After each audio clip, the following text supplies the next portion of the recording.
Passés inaperçus, les braqueurs font fabriquer des uniformes de police taillés sur mesure, ainsi que des badges officiels et des insignes.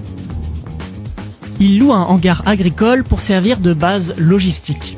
À l'intérieur, en plus de leur déguisement, ils vont y mettre des cagoules, des armes et des fourgons maquillés.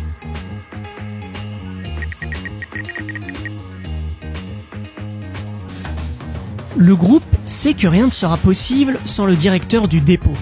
Alors, leur plan est simple, l'enlever. Mais pas que lui. Pour assurer son obéissance, il va aussi prendre sa femme et son fils en otage.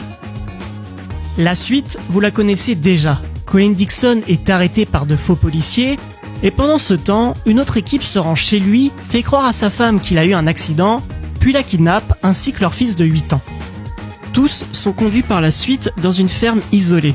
Et à cet instant, les braqueurs ont tout ce qu'il leur faut. Le lieu, l'homme et le badge d'accès. Le groupe peut enfin passer à la prochaine étape. Dans la nuit froide, un convoi discret s'approche du dépôt de Securitas. En tête, un fourgon où se trouve Colin Dixon. Il est menotté, silencieux.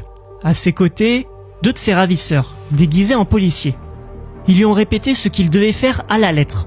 S'il détecte la moindre tentative d'alerte, sa femme et son fils mourront.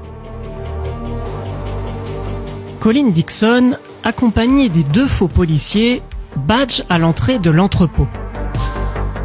Une fois à l'intérieur, il tape son code personnel et la porte s'ouvre.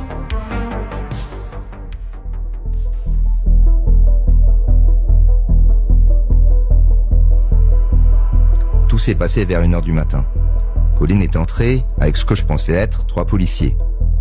Il passe la porte et me dit « Je suis désolé Alun, mais je crois que des personnes ont volé de l'argent. » Je pensais qu'il était là pour les arrêter.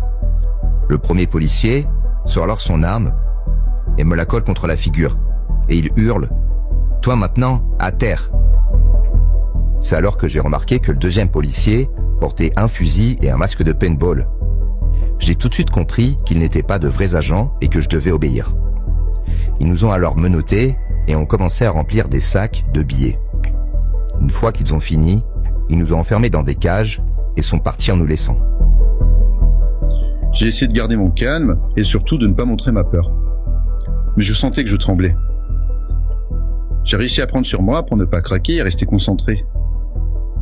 Nous étions tous conscients que ça pouvait dégénérer pour un rien. La situation était très tendue. Ils pouvaient nous tirer dessus à n'importe quel moment.